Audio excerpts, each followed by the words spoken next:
Hello, everyone, and welcome to another episode of Andy's Witchcraft.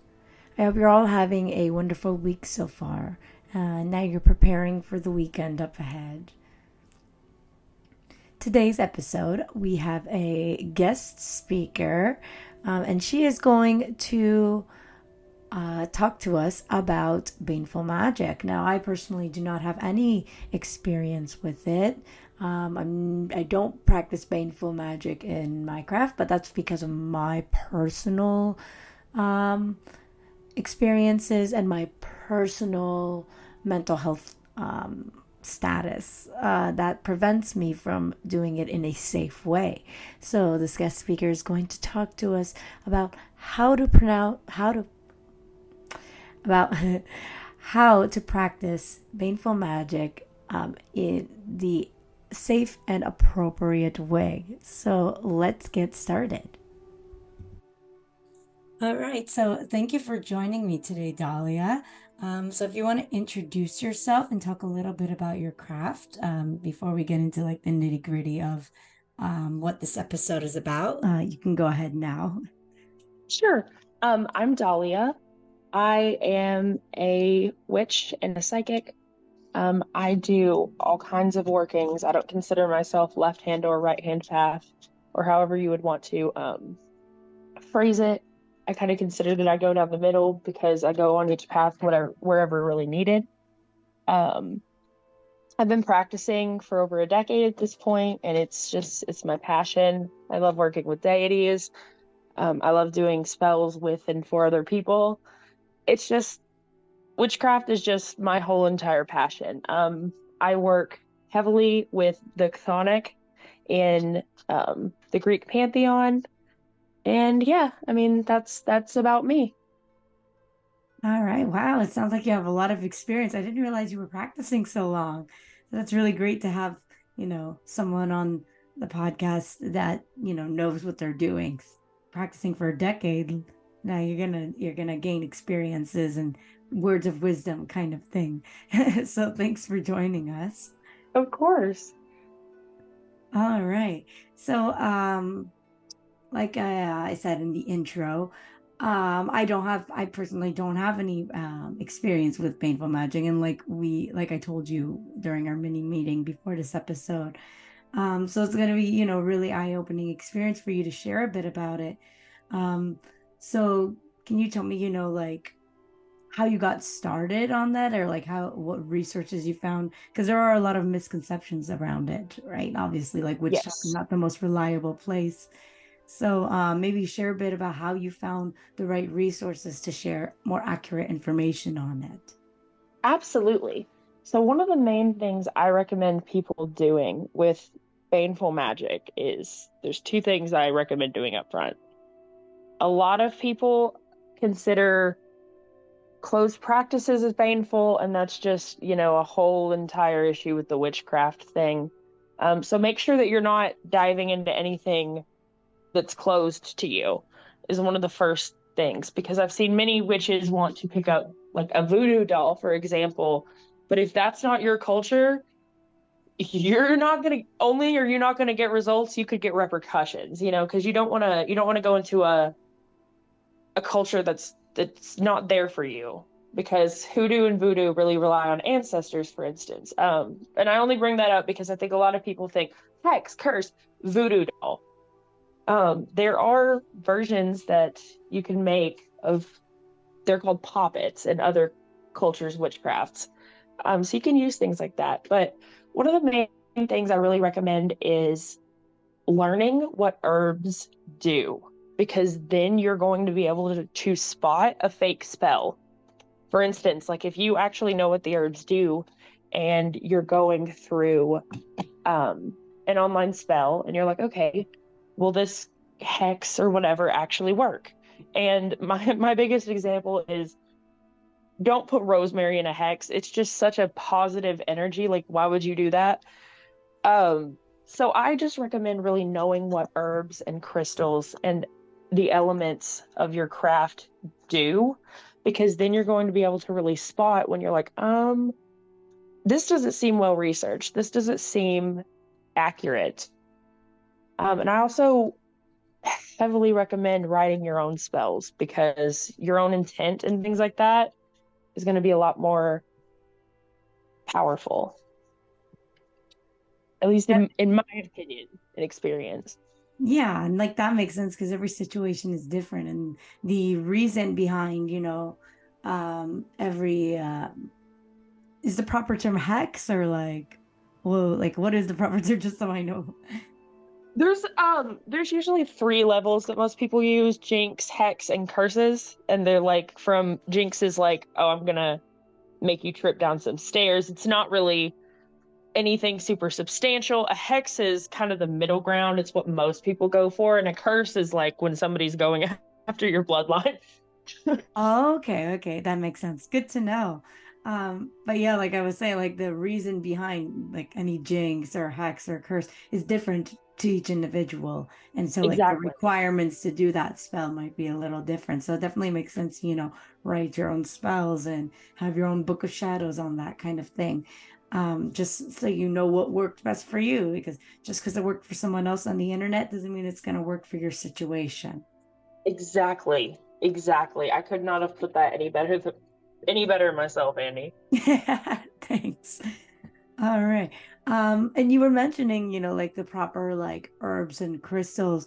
So if you don't mind me asking, which herbs and crystals do you enjoy using the most in your baneful magic? Oh, I love this question. Bloodstone, for obvious reasons. It basically focuses in down to the DNA of that person. I'm a little crazy. I like rusted nails a lot. Oh, that's not a crystal or an herb. I just realized that. I'm silly. Um, I love using devil's claw root. Kind of hard to get your hands on, but when I can, I really enjoy it. Catnip has good properties, but it also has that like playing with your target kind of energy. Um, Onyx can cause nightmares if used properly. So can garnet. Um, I'm trying to think without all of my herbs right in front of me.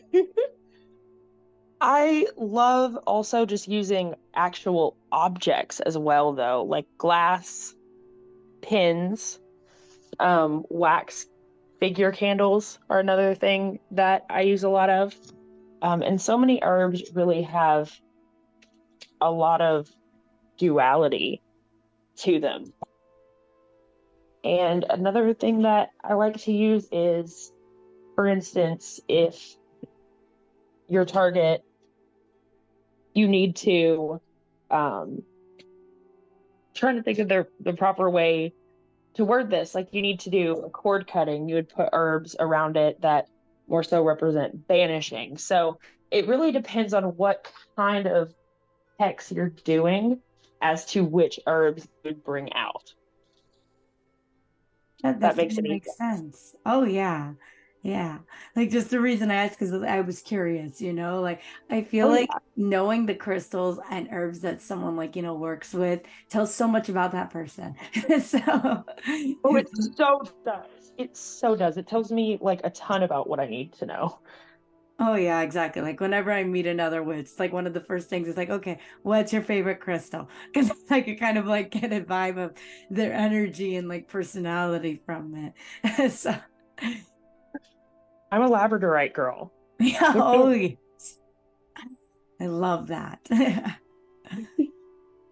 All right. So I can't think of any questions on the top of my head, but I know we okay. discussed, you writing notes. So if you want to like start kind of like going over that stuff, Yeah, um, absolutely. and then yeah, just sharing us. And then if I have any questions that pop up, we'll ask away. Okay, yeah, for sure. The first note I really wanted to talk about is like what is baneful magic? Because I think it kind of gets a bad reputation. I think a lot of people consider it very petty, and it can be, but I mean there is not 100% of any type of person that's going to be good. They're bad everything. And so there are, petty witches who will cast on people for absolutely no reason, but they're not the majority. But putting that aside, baneful magic is really anything that can cause. damage to a target, I suppose is the best way to say that. And it can even be used for protective purposes. For instance, there's something called baneful warding, and it's not going to hurt anybody unless they purposely hit your wards. And then it does essentially like a return to sender of that hex. And so it can really be used for anything. It can be anything from hexing an abuser, trying to get justice that the criminal justice system just won't ever give, because that's an unfortunate part of our life, you know? The criminal justice system is really messed up. And so a lot of times we don't see quote unquote physical justice for people. And so we have to make our own in a sense. Um, but baneful magic is just anything that can cause like some sort of damage to a target. And I kind of already covered a little bit of, or I poked into how it can be used for good, but there are a lot of witches. There are several on TikTok actually who one of their main things is they try to get metaphysical justice for cases where people won't get it in the courtroom. I think that's, I almost have a hard time saying it's baneful, because to me, that's just such an amazing thing that witches are able to do. You know, that we're at least able to maybe make this person filled with guilt. Like, one I like to do is I'll make a puppet of a person. I use clay and stuff, so it's very different than, you know, any closed practices. And I will put it in a box made out of mirrors and just have that person just reflect on everything awful they've done. And so it's, you know, it's a way to get some sort of justice, if that makes sense. You know, I don't think that's evil or negative. I don't think baneful magic is evil or negative in the way that movies and, you know, the more love and light side of witchcraft really portray it to be. I mean, it can be devastating, but it really can also just basically even the scales, if that makes any sense. Oh yeah, it definitely does. Like when I actually started learning about like what baneful magic actually is, I was like, oh, this is like spicy justice magic. I was like, Yeah. what's wrong with it? Like why? Like the whole reason is like that people pick like a few witch talkers or a few like witches, and they see what they're doing and they like automatically assume like that's the way every baneful witch is going to be. And you know, not all of them do them for like the correct reasons. It's like, oh, okay, someone cut you off in traffic. That doesn't mean you have to hex them, you know, like there are like you said, levels like jinx, hex, Yeah, curse. And not a lot of people realize that. People just think you go to the extreme for any little thing. So definitely is not as scary as people make it seem, for sure. And I'm really glad that you said that, because yeah, honestly, like you said, like people are like, oh, they'll get their karma eventually, but like, who says you can't be the karma? Who says I that? Who love says that. you can't be karma? Like karma will get them. Okay, I am karma. I will get them. Like She is me. she is What's me. their name? No, literally though. So it's like you know, like as witches, we all know that energy is not just outside of us. We have energy within us and like around immediately around us. And so, you know, when it comes to these things, we can use that energy. And it's not a bad thing, you know? Exactly. And I'm glad you brought up the point about energy, because doing baneful work takes a lot out of you. And I think when people think that people just cast constantly, I mean, if you're actually going to do a really working baneful spell, you're going to have to, you know, put on personal protections, and you're going to have to do the working, which takes a lot of energy, because when you're doing baneful spells, you're almost always emotional because there's some sort of reason you're doing this. So you're almost always emotional. So it takes a lot of energy out of you. because, you know, it's not like a financial spell, which of course, you know, you're emotional about that. You want that money, but it's not the same as like getting, you know, justice for a friend who was hurt. You're not going to be as emotionally worked up. And then you have to cleanse your whole space afterwards. Like, you can't do it tomorrow, can't do it the next day. You got to do it right after. You've just done this really emotionally consuming spell. And I think that's another reason it's like, I promise, baneful witches are not just going after you for no reason. It is such a process to put together an actual baneful working. And Absolutely. Oh yeah. Like you said, like this is something, like that's personally affecting you. I'm just wondering actually, because I'm trying to remember. So you do offer like witchy like services for like your baneful magic, right? Like you offer yes, like so when it comes to like other people, how do you determine, like what cases to actually select to take on? Because I know that when we talk, you say you don't just, take the money and do whoever is offering to pay, right? Like there are exactly. requirements to be met. So what sort of requirements would you say would hint to you that okay, this is deserving of a hex or a curse or a jinx, Yeah, of course. And just to not make it at all triggering, I'll just put it under the word abuse, you know, because that could cover many things. And if that's the case, I'll almost always take it. But I do check with my team because I have had one girl want her ex hexed so badly that I could just tell something was off because she changed her story like middle of the way. So I do always check with my team on every single thing I do, and I check with every member of my team, my spirit team. You know, I don't just like ask the one who I know is a little mischievous and is going to say, do it, get the money. You know, I check with everybody on my team and I make sure that it's something that this person deserves. And I've turned down every, most of my hexes, actually, all of my hexes at this point have been from just return clients that I got somewhere else. I've not actually sold an Etsy blah, hex yet because when the people messaged me about it, I was like, I'm sorry, I just don't feel comfortable taking this, considering it was just like a loud breakup. There was no actual like mental or physical harm done. It was just, you know, like they're not friends. It just blew up. And I'm like, I'm sorry, I'm not gonna hex him just because you guys didn't work out, you know? Like, who knows? That could be another door about to open for you, girl. Like, focus on that. Let's do some attraction magic for you and move on, you know?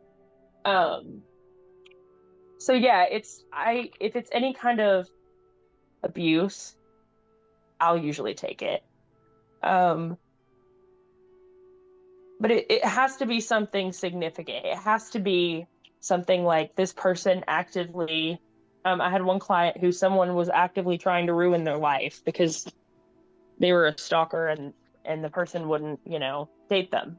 And so I not only did like a banishing, but a baneful warding on that person, you know? So it's things like that. Like if they're mentally, you know, harming you, or if they've just done something that a lot of horrible things are not illegal, unfortunately. So if it's something that is horrific but not illegal and you can't get justice for it, like unfortunately mental torment to somebody isn't illegal. Mm. So it's a lot of things like that where it's if I can tell like this person really has been hurt and the person that they're wanting text or whatever has no remorse, they've not taken any steps to better themselves, and this person isn't going to see any sort of, you know, karma any other way, that those are the ones I take.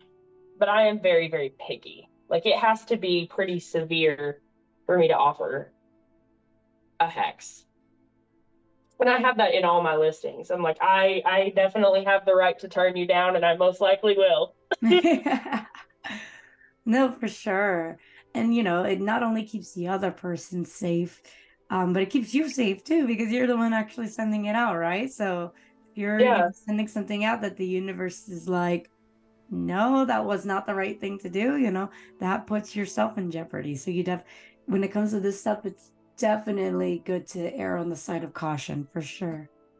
yeah, yeah. And I try to talk to the people, I'm like, if you're really wanting some kind of spell, like I'll often try to lead them towards something more positive. Like I said, the one girl who just was mad because they broke up, they'd been together for so long. And I was like, girl, just do an attraction, get you someone new, do a heartbreak spell, like let's make you a self-love bottle. Like, let's not curse his whole family. Like, let's calm down. But the thankful part is most of the people who want to do the petty stuff are actual witches. Thank goodness. Because if they were, they would know that it was like way too much effort. Like to go through a hex or a curse or something for just a mild breakout, for instance. No, absolutely. And that like definitely, makes sense. Differentiating, between like a petty reason and, something warranting such, especially an emotionally draining like, thing to do, right? Like you said, it takes a Mhm. lot of energy. Like no amount of money in the world will balance out that draining you experience afterwards. And the fact they have to cleanse like immediately after. It's so much time and effort, right? Mhm. So you definitely want to be sure it is like for the right reasons for sure. And if it's a petty reason, like especially if you go to, okay, and this is a total hypothetical because I would never accept this client. Say I did get a client and I accepted it, and it was you cut me off in traffic. I'm going to use that one because I've heard people say crazier stuff than that even. But um, so say for instance that's what happened, and someone came to me. I want to curse this client. They cut me off in traffic. Okay, so I'm going to take this. This hex is not going to work because I'm not going to be emotionally invested in your case. You're not going to have any real emotion or intention behind this because I'm sorry, I couldn't care less that you got cut off in traffic. It sucks. I'm glad you're okay. Like, I mean, if somebody did it and they were drunk and they hit you or something, maybe I don't know. But like, just cutting you off in traffic, I'm gonna have no actual emotional attachment to this spell. And for a hex like that, you have to. Absolutely. No, that definitely makes sense, like adding to reason. So like, always making sure you have that emotional investment. Exactly. Yeah. Exactly. And if you don't, it's just you're kind of playing a dangerous game, I think, because you're either just not actually sending anything out or you're shooting way too wide. Hmm. So I don't find any sort of baneful magic to be useful if you're not actually like invested in it. Like I have to be moved by, to do it for somebody else, especially. I have to really be moved by what happened and what this person did and what kind of person they are. Um, or else it doesn't feel right. And my team, especially Hades, who I work with the most, would be like, "What are you doing? Stop immediately." I have a very strict team as well when it comes to that because when I first started, and I'll be honest, every witch has had their oopsie. I used to be very into baneful magic in the very beginning of my practice, and I didn't know what I was doing. I did okay. I never actually, nothing ever came back at me, but I was not as well versed as I should have been. Like, I'll admit that. Like, I knew enough, I shouldn't have been throwing it around like that. And so, my team stays on me now. They're like, make sure you're doing the right thing. I'm like, it's been Yeah. 11 years, guys. Leave me alone. Yeah. No, for sure. So it sounds like it's all about like trusting not only your intuition, but your spirit team, who you like know is always looking out for you and like your well-being. Oh yeah, no, and even if someone is just gonna do a baneful spell like themselves for somebody else, like not even hiring a witch, they need to check with their team too, because my team has said no before. Sometimes they'll give me a reason, sometimes they won't. But your team, sometimes they'll say no. And I think a lot of it's character growth, for me at least, just Hmm. seeing, will she listen to us? Yeah. And I do nowadays. Um, Sorry, I did not mean to just pause. Somebody is knocking at my door.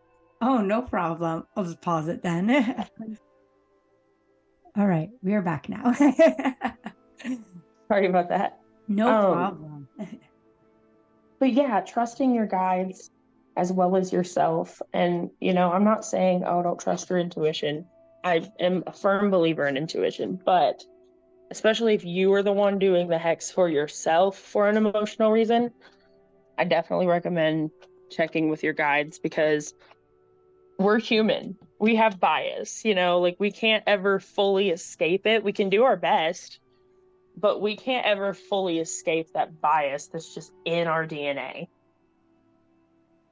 So I think like working with your team is just so crucial, especially in Baneful.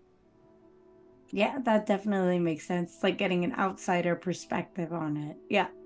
Yeah. All right. And Perfect. someone who can like see the future a little better than you, most Yeah. likely. I mean, yes, yes, that's true. That's very can't hurt to have that insight.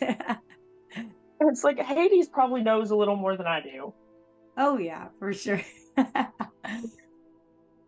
All right. So I think, yeah, for this point, basically covered all of it. So, what did you have next to discuss on like your notes and basically? So and I feel like I kind of touched on this earlier, tiny bit on accident, but is it often just justice magic is the biggest point I wrote. And I kind of already covered that, dang it. Um, so I guess the next thing I would want to talk about is that baneful magic is also very protective. And I glossed over that a little bit, but you can really use baneful magic in so many protective ways. Like there's what's called a devil's claw root, and I'm talking about it in whole instead of in the little chunks. Do you know what I'm talking about? It literally looks like a little claw. Yes, yes. So you can hang those over your doorway and it traps that negative energy and kind of like sinks its claws into whoever sent it. So I think a lot of people don't understand or just know that baneful magic really can do so much more than just be petty or even an attack. It can be defensive and offensive. I like that And point. Yeah. yeah, it's very there was one ward I saw on TikTok. I don't want to name drop anyone, but I did love it. Had pins sticking up, like they melted pins with the pointy side up, like they poked the flat part into the wax, and so it catches anybody's negative energy that tries to send to them on it. And I'm like, that's just brilliant, because it automatically just it's a spicy ward. It's kind of like how you said spicy justice magic, spicy wards. Yeah. Um, I've done spicy self love magic, to where if somebody tried to tear me down, they hit that ward. And so it not only helped me, it was like a regular self-love jar, like, the roses, the lavender, the chamomile, the jasmine, the pink salt, all of that good stuff.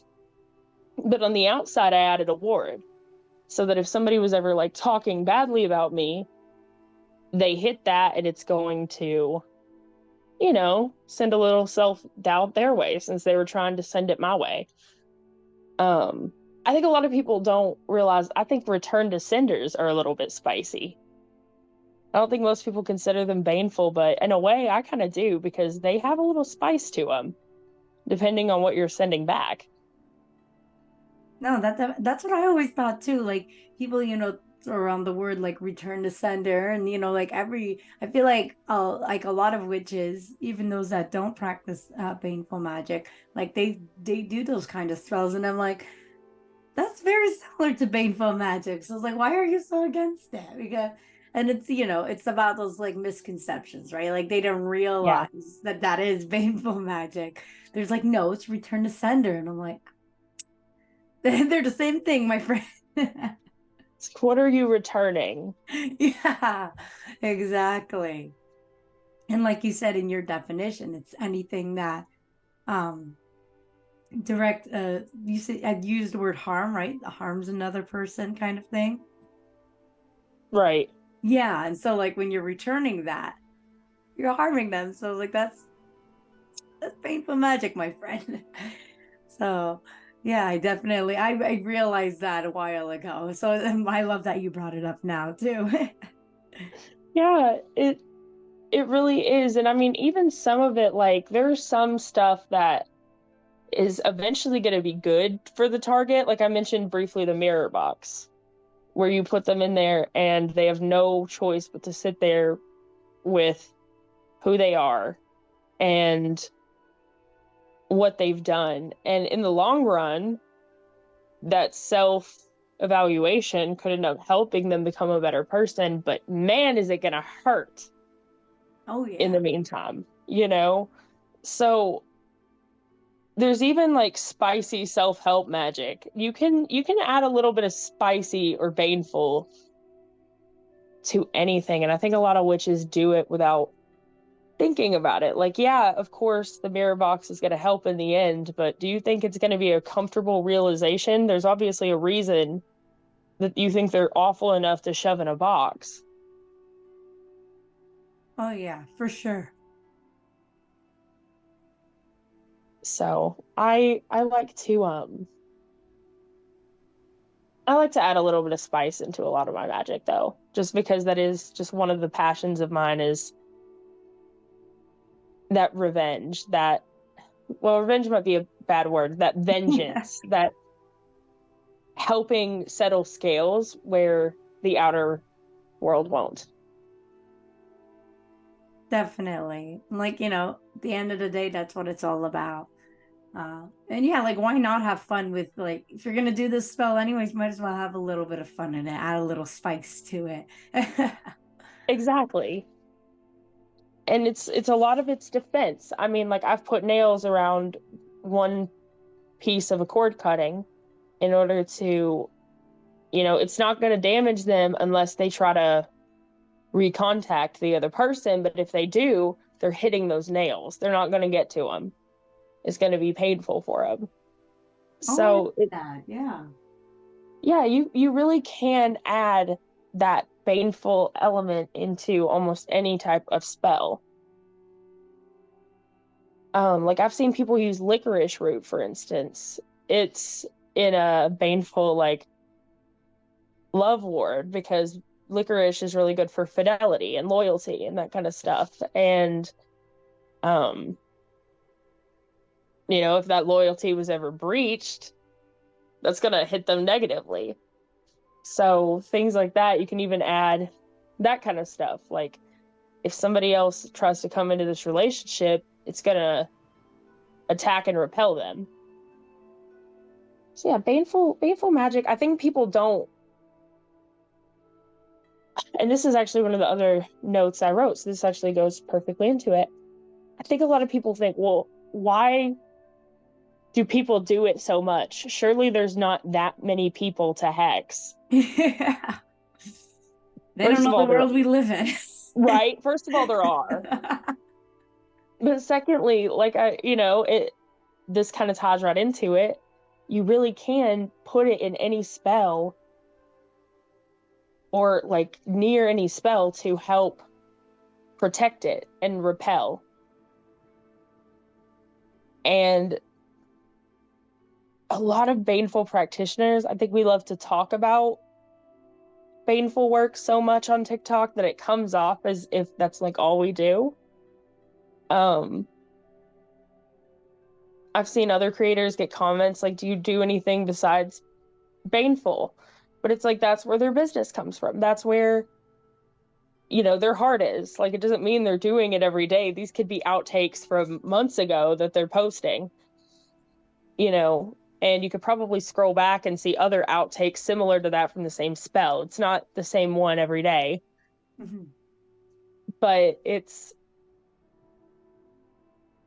also just a common misconception that we have no other type of craft.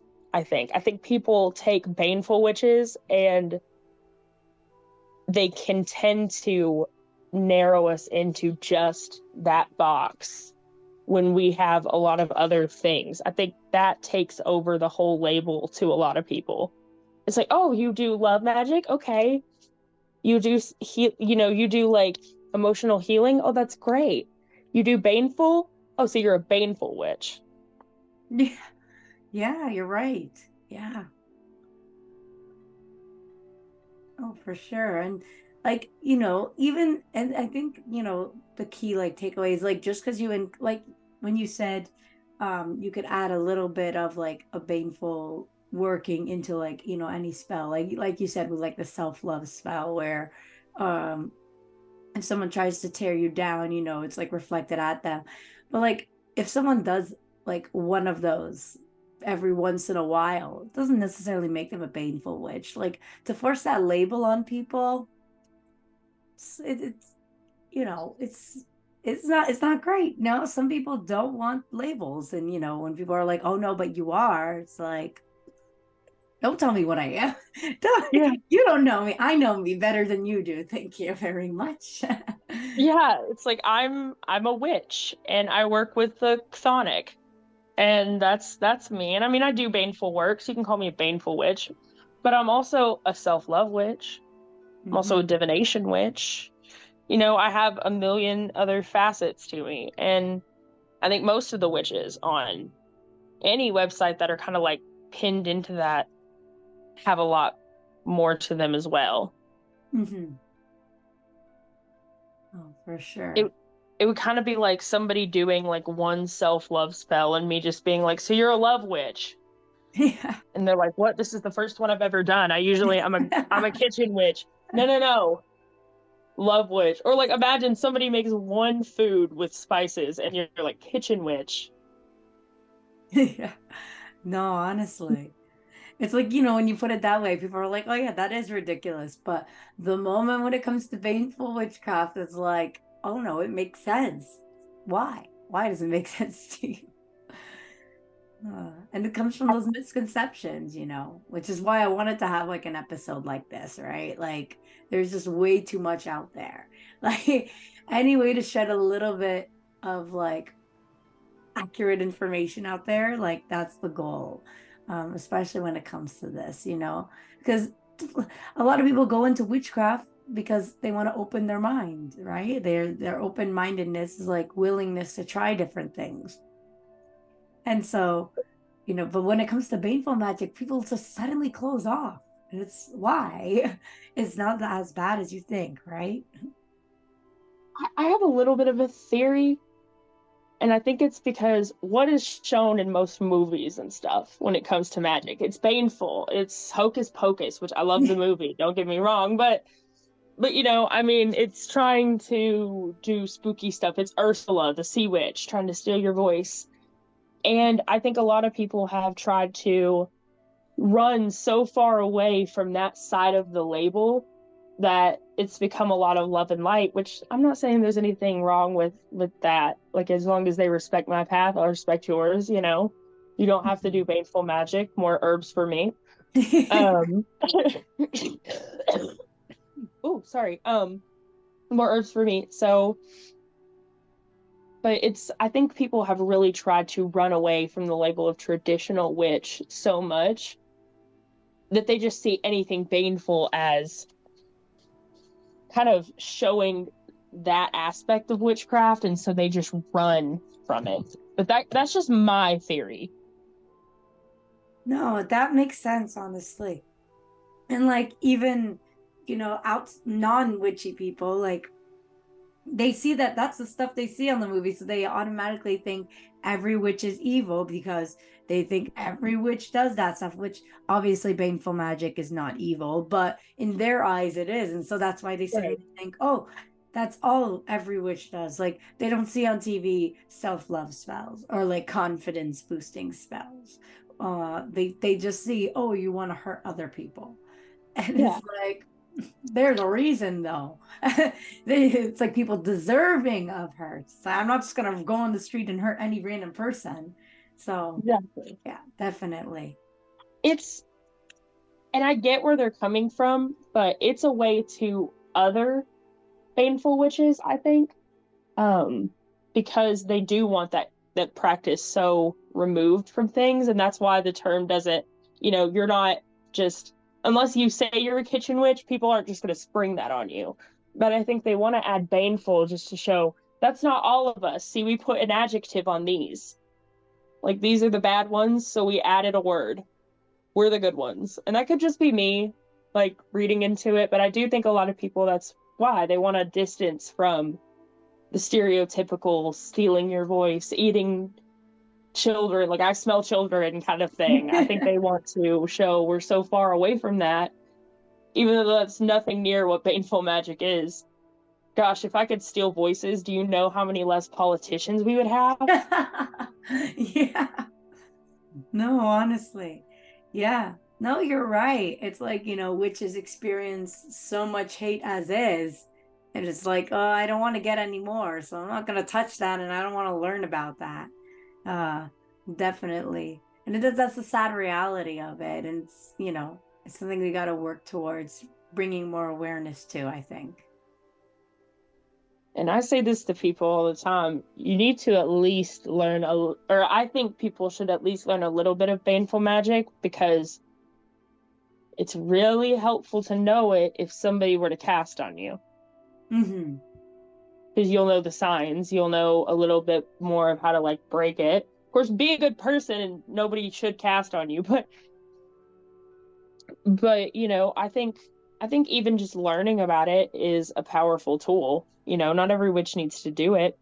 Like, I don't really do a ton of kitchen witchcraft. Like, I'm not a cook, but I know a little bit. I know my way around a kitchen a little bit. I think it's knowledge is power in any aspect. Oh, yeah, for sure. So that's the majority of my notes. Did you have any questions, or I can just I Um, could talk about ingredients or something, whatever you think. I think so. We talked at the beginning, obviously, like do your research and stuff. What are your like beginner friendly like tips for those that want to like start out on this journey? Like obviously do your research, look into protections and cleansing. Um, but do you have like any other like beginner advice kind of thing? Okay. So, like we said, do your research. Learning what herbs mean, once again, is just so crucial. Learning what the crystals mean is so crucial. That way you're able to spot um, spells that aren't well researched. And I said this earlier as well. I really do recommend writing your own baneful workings, just Mhm. because I find them, at least in my experience and from the experience of my other witchy friends, um, I find self-written spells to be so much more powerful also learn about the types of baneful spells and learn about like what elements can go together, because there are certain herbs that if you combine them, they can have a little bit of a different effect that you might not have been wanting. So make sure that you really kind of know what your herbs are doing. Be creative. For instance, if you don't have rusted nails and you don't really have the time, this is just like a quick example, you can add the elements to rust the nails. Lemon juice and salt is what, like acidity and salt is what can rust nails. So you just add that to the spell. So be creative. Use your own personal correspondences. Find things that really resonate with the aspect of the spell you're doing, because, like I said earlier, there are many types of baneful spells. There's the wordings, there's the straight up, like, this is an attack. And you'll want to kind of tailor your tools and your elements to it. Also, and I've said this like 30 times already, just trust your guides. Talk to them. They have your back. They're not going to guide you wrong. If they say no, I know it might suck, but sometimes there's a compromise you can do with your guides. Before, I wasn't allowed to do a straight up hex, but I was allowed to use a mirror box. So talk to your guides. Try to figure out the best plan of attack, for lack of no pun intended, but the best plan of attack, because you might want to go just full court press, like level them, and your guides might be like, you know what? No, they have something that they need to do later on that's important, and we just need to help them self-realize. And so just knowing what types of baneful spells are out there and being safe and sane is another one. Like, I see some people do really, really, really crazy stuff, and never let your anger take over you when you're doing baneful work. You can use that anger for your spell. I'd recommend it. But one of my biggest tips is don't let it take over you. You have to be in control of your anger in order to properly channel it into that spell, in order to properly get that energy through your hands. You want the energy to go out of your hands. You don't want it coming back in. So you've got to focus on that. And, if you let your anger just totally take control, you're going to miss steps. You're going to be sloppier. And you could accidentally shoot too wide and hurt an unintended target. You've got to be careful. You need to be in a very good state of mind to do Baneful Witchcraft. I You don't love need that to. advice. I love that. Like, that's yes. You don't need to light the candle the second you find out he cheated. Wait a few days. Take what I do to help myself feel like I'm about to do something about something. I'll go through and I'll gather up my herbs one day. And the next day I'll make sure I'm not missing any tools. And that gives me some days to, calm down, because the last thing you want to do is just go in. I mean, going into anything when you're really, really heated isn't a great idea. But especially when you're dealing with spirits, you're dealing with, deities, you're dealing with energy. It's really important. And, I've seen people, like, if you're mad, you're going to skip your self protections. That's the first thing witches do. Is we protect everyone but ourselves. And Yeah. that's just any kind of witch. Yeah. But, Sure. you got to put those self protections on. Like, I personally draw sigils on my hands. Now, my best friend, is my Noxdemonia. She draws sigils on her hands to help keep the negative, baneful energy from going back up into her. So, I mean, even just little protections like that are just so important, but there's a step that people tend to skip when they're angry. They just want to get straight to the attack. And so making sure that you're in the right frame of mind Yeah, for any sort of spell work. that is so crucial. That is very, very crucial. And I'm really, really happy you said that because not a lot of people realize. And like you said, we're human, we have flaws, and a lot of us are not very patient. But I think it's great that you mentioned that because it tells us that's something we got to work on. If we're not patient at first, this is a good way, wait and see kind of thing. Oh, for sure. I love that you said that. And the controlling emotions, Mm-hmm. like that's sort of like every spell, but especially when it comes to baneful magic, I find like that's crucial to be able to like control your emotions so that you can come up with a plan, like you said with your spirit guides, like a plan of attack, right? So you definitely want to do that, and I'm very thankful that you said that. Oh yeah. And I'm just gonna be real.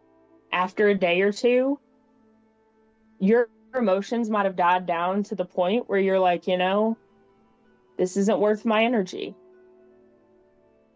And I think that's another reason. Like if it's you that's directly affected, like if you're doing client work, and you've read with your guides and stuff like that, that's one thing. But because they've probably sat with it and realized before they reached out to buy something from somebody, most people are going to sit with it a few days. But as a practitioner who directly has access to magic, I just think it's so important that I make sure that that's the route I want to go on. That's why I like to take those days. Because even if my guides okay it, I don't want to later be like, I was petty there. I don't want to have to go back and say, oh, I was petty, or I went too fast, or I did too much. So a lot of times I will try to assess, am I just really, really, really mad? Or is this actually a scale that needs to be evened? For sure. Yeah. Did you have anything else to add before we sign off? Because that's pretty much all my questions. Like you went into like great detail, and I feel like I have so much knowledge now. I love it. um, just my last thing is just always trust your guides, listen to them, and if you're doing baneful work, please always cleanse your whole entire space right afterwards. I know that you're going to be sleepy, but cleanse. Yeah. Fight through the sleepiness. Exactly. Thank you so much for having me, Andy. I really liked having this conversation with you. Oh, thank you. I'm really happy. Especially because I messaged you out of the blue. You were probably like, "Who is this weirdo?" So thank you for keeping an open mind and Of coming course. on. No, I saw your page. I'm like, nah, he's not a weirdo. Oh, I'm glad you think so. Thank you. Um, so did you want me to link your socials below just so I can let people know? Sure. Yeah, okay. So I will be linking those so that people know where to find you. Um, and if you want, you can even send me your Etsy shop link. I will link that Okay. too. Yeah, and then same for mine. You guys know where to find them. They're below. And then, yeah, so thanks everyone for listening. I really appreciate that. And I'm sure Dahlia really appreciates being listened to. Um, so that is the end of this episode. If you want to join the Discord server I have, that link will be below as well. With all my socials, and my link tree will have links for my so if you have a video idea you want to share, that'll be there. And then as well as my booking link if you want to book a divination reading for me. So with me. So thanks everyone. Blessed be. Have a wonderful day, week, month, and year.